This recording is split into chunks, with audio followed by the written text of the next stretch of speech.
Hola, vamos a continuar con el tema 3. Lo que nos queda para ver son...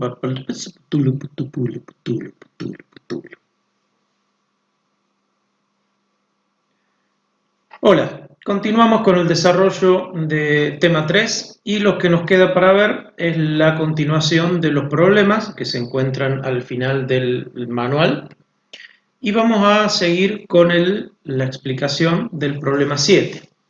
El problema 7 plantea la ausencia de patas en el ganado, o sea, el amputado genético se atribuye a un alelo recesivo, letal en doble dosis. Suponga que del apareamiento de un toro normal con una vaca normal, o sea, sin amputado, nace un ternero amputado, que generalmente, como habíamos visto, nace muerto. Si se aparean nuevamente esos animales, el toro normal con la vaca normal, ¿qué probabilidad tendrá el nacimiento de un ternero amputado? ¿Cuál es la probabilidad de que si esos progenitores tienen dos terneros, ambos sean amputados? Ahí tenemos una combinación de sucesos. Y si un toro portador se cruza con vacas no portadores y se permite a toda la progenie F1 aparearse al azar para producir F2, ¿cuál será la proporción genotípica en los adultos de la F2? Bien, ustedes van a desarrollar el problema, lo que vamos a hacer es plantear algunas cuestiones. Elegimos un gen al azar, esto no tiene importancia, pero vamos a utilizar el gen R. Bien, lo ponemos entre comillas porque estamos hablando del gen. Y nos dice que ese amputado genético está atribuido a un alelo que es recesivo, letal en doble dosis. Cuando vemos que nos indica la consigna que el alelo es recesivo, quiere decir que hay una dominancia completa entre el alelo dominante R grande y el alelo recesivo. Y para que sea letal, el recesivo tiene que estar en doble dosis. Por lo tanto, todo lo que sea L chica, van a ser amputados, ¿bien? O va a presentar la letalidad. Y aquellos que sean R grande o R chica van a resultar en vacas y toros de fenotipo normal, no amputado. ¿Bien?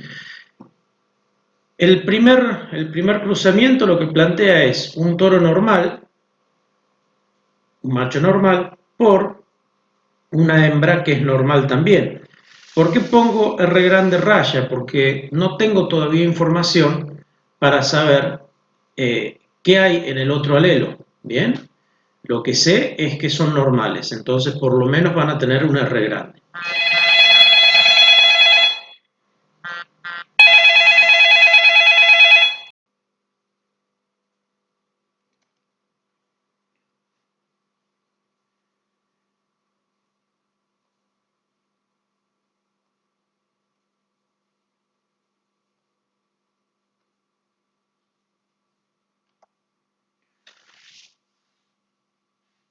Y la consigna nos dice que cuál es la probabilidad de que un ternero nazca amputado. Entonces, el ternero, para que nazca amputado, tiene que ser, como vimos recién, R chica, R chica. Y lo que nosotros tenemos que calcular es esta probabilidad. Bien. La única opción para que de estos padres normales nazca un hijo amputado, un ternero amputado, es que sean heterocigotas los dos. Bien, por lo tanto, hacen el PUNET y ahí calculan cuál es la probabilidad de que el ternero nazca amputado. El ejercicio, el inciso B, plantea lo mismo, pero con dos terneros amputados. Y por último, el inciso C lo que plantea es una cruza entre un toro no portador. Recuerden que cuando hablamos de portadores decimos heterocigota, con vacas no portadoras, o sea, que no tienen el alelo letal. ¿Bien? Acá vamos a tener una descendencia F1. Esa descendencia F1 es la que se aparea al azar para producir la F2. Acá no hay autofecundaciones porque estamos hablando de bovinos, bien, de animales. Hay una herramienta para calcular cuáles son las gametas que van a producir los distintos genotipos de F1, que lo vimos en los otros ejercicios. Con eso calculan la F2. El problema 8 plantea una serie alélica. Bien, el color de pelo de ratones está dado por una serie de alelos múltiples, donde el alelo AI en condición homocigota es letal. Bien, es el ejemplo de los ratones que estuvimos viendo en la parte teórica. El estado heterocigote y acompañado de otros alelos produce el color amarillo. El color agouti lo determina el alelo A grande y el doble recesivo a chica da color negro. Bien, agouti es un color tipo salvaje, marrón. Bueno, y nos pregunta qué proporciones geno y fenotípicas podemos esperar en F1 y en F2 viables de la cruza AI-A grande, AI-A chica. Bien, bueno, plantean esta cruza, hagan el PUNET de acuerdo a las gametas que va a dar cada uno de estos individuos y tengan en cuenta que cuando hagan el PUNET, todo lo que sea AI es letal. Bien, y como es letal en estado embrionario, no lo vamos a considerar en la descendencia. Bien, eso es lo que nos va a modificar son las proporciones geno y fenotípicas después. Bien, recuerden el concepto de probabilidad condicional. El problema 9 también plantea una serie alélica común con dominancia completa, donde C grande domina CCH, CCH domina ACH y CH domina AC chica, ¿bien? Y cada uno de esos alelos tiene un color diferente en la distribución del pelo de conejos. El C grande da color completo, el CCH da color chinchilla, el CH da Himalaya y el C chica da albino. Y el C chica da albino. Y hay 4 cruzamientos y nos plantea determinar las proporciones geno y fenotípicas esperadas en cada uno de esos cruzamientos. Bien, es simplemente ver qué gametas da cada individuo, hacer un PUNET, sacar proporciones genotípicas y en base a la referencia que tenemos acá arriba, sacar las proporciones fenotípicas. Bien. El problema 10 plantea, en el trébol se conoce una serie de alelos múltiples de autoincompatibilidad, esto lo habíamos visto en la parte teórica, de tal manera que el polen que contenga alguno de estos alelos no puede crecer por el estilo de una planta que lleve al mismo alelo.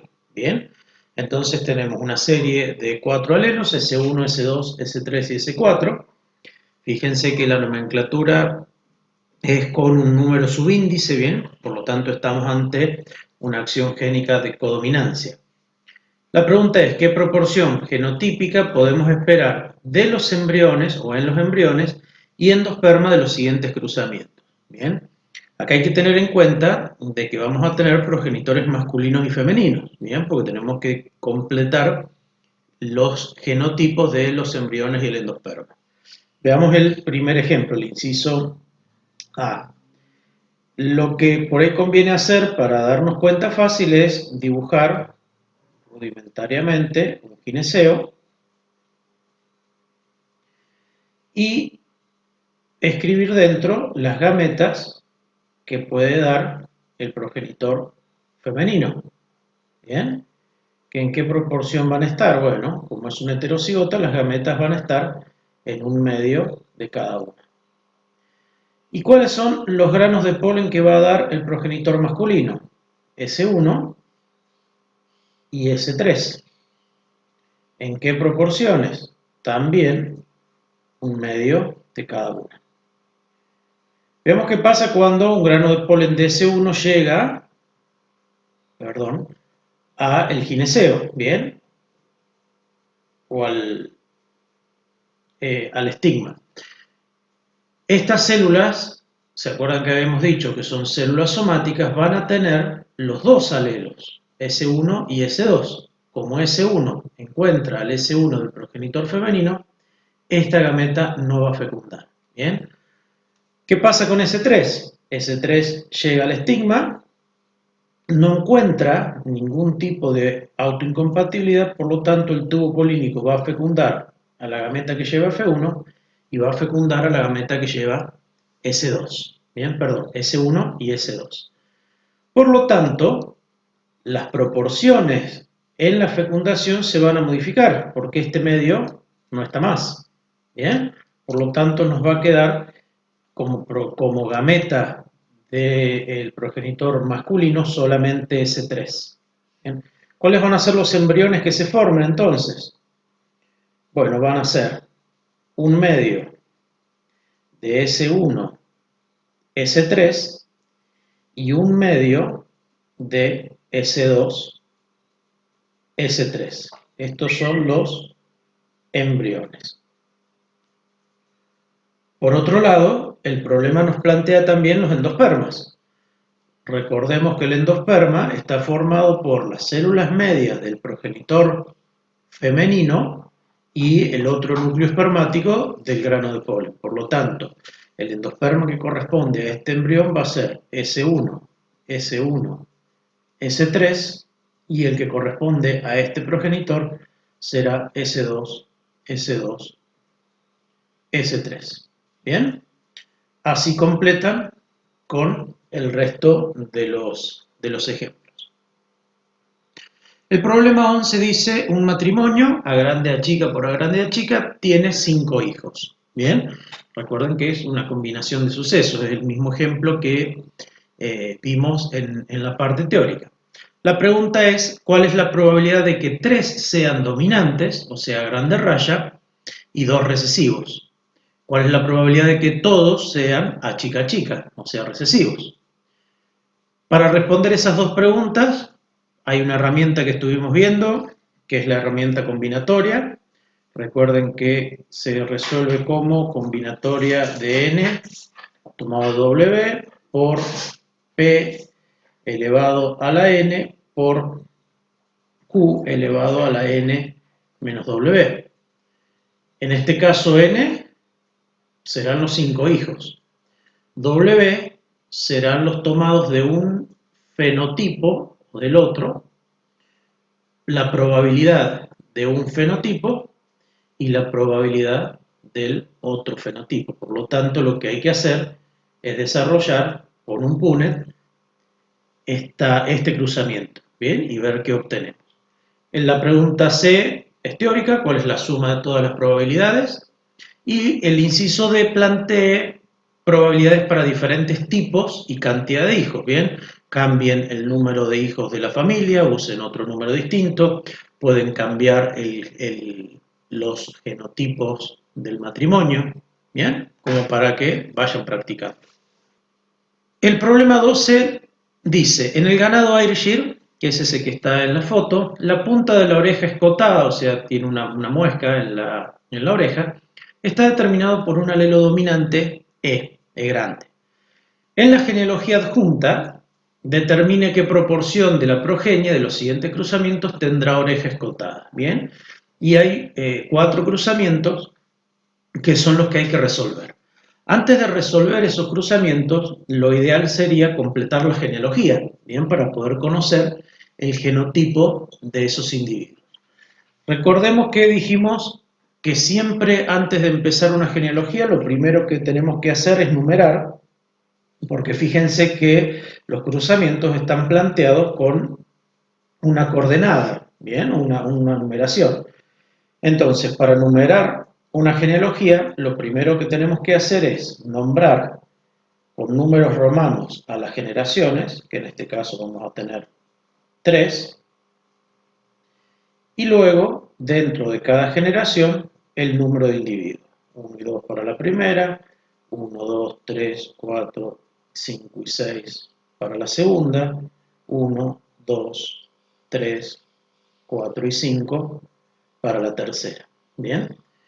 Lo próximo es plantear cuáles son las referencias que vamos a utilizar. Las referencias están dadas en la consigna. Fíjense que la referencia de la genealogía dice que el oscuro, o sea, los símbolos que están oscuros, son los individuos escotados. ¿Bien? Entonces, estos individuos escotados van a ser todos los que estén en negro en la genealogía. ¿Cuál es la referencia que nos falta hacer? La referencia de los genotipos. Ya sabemos que la oreja escotada está dada por el alelo dominante E, que va a tener esta relación, esta acción génica. ¿Bien? Por lo tanto, todos los individuos que tengan oreja escotada van a ser E grande raya, ¿bien? De oreja escotada. Y los recesivos E chica serán de oreja normal. Entonces, cada vez que veamos un individuo, sea macho o hembra, pintado, o sea, con fenotipo oscuro, será de fenotipo escotado. Por lo tanto, sabemos que es E grande raya. Eso lo podemos completar para todos los casos. Esto lo podemos también aclarar acá con un rombo y pintado. ¿Bien? ¿Cuáles van a ser los normales? Y todos los que sean blancos. Entonces ya sabemos que todos los de fenotipo normal están como blancos en la genealogía y acá no tenemos duda de cuál es su genotipo. Bien, antes de continuar tenemos que completar con el genotipo los escotados, porque fíjense que nos quedaron con una raya. Recuerden que el E grande raya significa que puede ser E grande o E grande chica, o sea, homocigota u heterocigota. Bien, ¿cómo hacemos esto? Bueno, como hacemos siempre en genética, analizamos la descendencia para ver cómo eran los padres. Y tenemos que analizar entonces, en base a la línea de matrimonio, estos tres hermanos. Bueno, vamos a empezar por este. El E grande lo recibe únicamente de su padre 1. ¿Bien? ¿Y qué recibe del padre 2 o de la madre? Y no queda otra, no hay otra posibilidad de que reciba un E chico. Bien, una E chica en su gameto. Este padre, la única gameta que puede dar es E chico. Con este otro hermano pasa lo mismo. El E grande viene del padre y la madre le va a aportar únicamente el E chica. Ahora veamos esta hembra. Un E chico recibe de la madre. ¿De dónde salió la otra E chica? Y sí o sí tiene que haber salido del padre. ¿Se entiende? Entonces, ahí tenemos completados estos dos, este genotipo que nos había quedado incompleto y ya completamos estos dos. Con el mismo razonamiento vamos a completar este. ¿Bien? El E grande viene de su padre. ¿Qué le da únicamente la madre? Y solamente le puede dar una E chica. Entonces tenemos una heterocigota. Y en este caso igual, solamente el padre le puede transmitir un E chico, por lo tanto tiene que tener el E chico del padre y de la madre el E grande porque es dominante. ¿Bien? Bueno, entonces ahora nos quedó completo los genotipos de la generación 3 y podemos realizar los cruzamientos. El 13 también es una genealogía, dice la distribución de los pigmentos de pelo de perro, está determinada por una serie de alelos múltiples. AS, A grande S, produce distribución uniforme del pigmento oscuro. AI reduce la intensidad dando color canela y A chica T produce pelaje manchado. Acá tenemos una jerarquía de dominancia en donde AS es dominante sobre AI y AI es dominante sobre AT, o sea que tenemos dominancia completa. Determine los genotipos de la genealogía y después hay una cruza planteada entre 3.1 y 3.2 y también una pregunta de proporción de descendiente oscuro en la cruza ya realizada 1.1 por 2.3. ¿Qué nos dice la referencia? Que en la genealogía los oscuros son de color oscuro, el rayado es canela y el blanco es manchado. ¿Bien? Vamos a plantear las referencias así ustedes después completan la genealogía. Como hay una dominancia completa, todo lo que tenga al menos un alelo AS, o sea que lo vamos a poner como AS raya, va a ser de color oscuro. Bien, esto para que nos demos cuenta va a incluir A grande S, A grande S, A grande S, AI, y va a incluir A grande S, AT. Esos tres genotipos en el mismo fenotipo.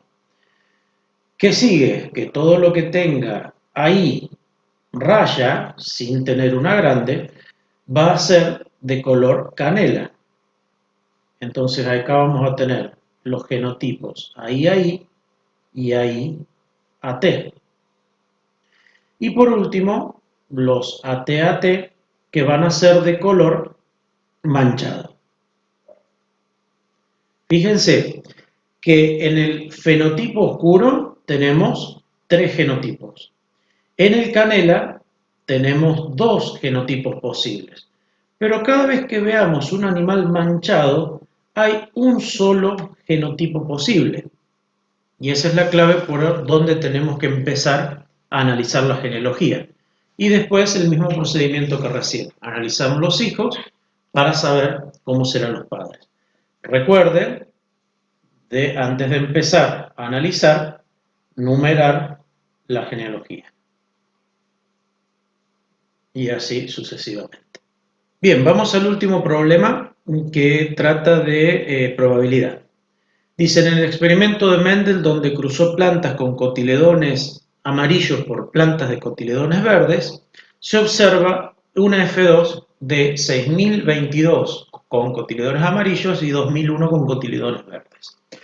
Pruebe estadísticamente la relación, o sea que esa relación que estamos viendo es 3:1. Bien, los datos están sacados de los experimentos de Mendel que vimos al inicio del tema. Entonces, ¿qué deberíamos hacer? Bueno, vamos a realizar un chi cuadrado para esto. Bien, ese chi cuadrado, recuerden que la fórmula que vamos a utilizar es la siguiente. El estadístico chi cuadrado es igual a la sumatoria de los valores observados menos los esperados, todo esto al cuadrado dividido los esperados. Bien, la sumatoria se hace al final, la sumatoria alcanza a la totalidad de la fórmula. Bien, y esto nos va a dar un valor. Ese valor es el que vamos a convertir en probabilidad a partir de la tabla que ustedes tienen en el manual. Bien, vamos a tener que trabajar con uno de estos tres valores de acuerdo a los grados de libertad. Bien, y nos va a dar un valor de probabilidad que va a ser, o sea, siempre vamos a trabajar con un 5% de probabilidad de rechazar algo que sea verdadero. Entonces, vamos a analizar cuáles son los valores esperados, cuáles son los observados dentro de esa F2. Y fíjense que en esta F2 lo que nosotros estamos viendo son fenotipos, ¿bien? No voy a hacer todo el cruzamiento, simplemente voy a poner con un gen cualquiera de que estos son los de cotiledones amarillos y estos son los de cotiledones verdes. ¿Bien? Lo que necesito es un dato observado que en realidad me lo da el experimento. Estos son los datos observados. Ahora, ¿de dónde saco los datos esperados? Bueno, de la teoría que me dice que esta F2, los cotiledones amarillos deberían estar en una proporción de 3/4 y los verdes de 3/4. Bien, por eso la hipótesis que estamos probando es, la hipótesis nula, que la relación sea igual a 3:1. ¿Cuál es la hipótesis alternativa? Que esta relación sea diferente a 3:1. Bien, entonces, ¿cómo se hace la cuenta para calcular lo esperado? El total de cotiledones, o sea, 8023 por 3/4, nos va a dar la cantidad de amarillos esperados, y 8023 por 1/4 nos va a dar la cantidad de cotiledones verdes. Bien, vamos a comparar entonces este valor de chi cuadrado que obtengamos con la distribución de chi cuadrado. Recuerden que la distribución de chi cuadrado tiene aproximadamente esta forma, ¿bien? Y este es el valor que vamos a utilizar. ¿Con cuántos grados de libertad? Vamos a trabajar con 1. Bien, recuerden que son las variables dependientes. Si tenemos dos fenotipos, las variables dependientes menos 1, dos fenotipos, vamos a trabajar con un grado de libertad. Por lo tanto, este valor de chi cuadrado que vamos a utilizar es de 3,84 y que esta es la zona de no rechazo de la hipótesis nula. Ya volvemos a este esquemita. Para facilitar la tarea, les proponemos el uso de esta tabla, ¿bien? En donde tenemos los fenotipos, los valores observados y vamos a calcular lo esperado como dijimos recién, ¿bien?